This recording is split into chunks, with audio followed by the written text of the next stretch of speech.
Thank you everyone who donated to clear up my Leishmaniasis infection. It's looking fantastic. Check that out. That was a huge open wound, quite a deep wound too, down towards the bone. And now it's completely covered over with skin. It's doing bloody great. Just want to give a massive thanks to everyone who's donated for the crowdfunder, and that money is going to cover everything. All the medication, the dressings, and this bag here, so all the sterile dressings and implements, tools that I needed to change necrotic tissue and wound cleaning every day. Full money and accommodation and everything associated with hospital visits. The specialist team I talked with are very confident that the infection is dead. They can't say it's cured until we wait another year or two and there's no relapse lesions reoccurring. But there's a really good chance that this is completely dead, and now it's just up to the body to heal itself fully.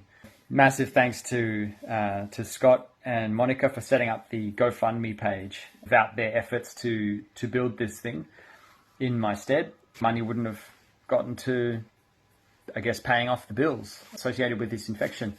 My parents been there the whole time, driving me to the hospital, looking after me. I'd like to offer my assistance in any way, anyone else who has Leishmaniasis around the world. If you know someone who may have Leishmaniasis or is going through treatment or anything like that, feel free to contact me and connect me with them. I'd be happy to help in whatever way.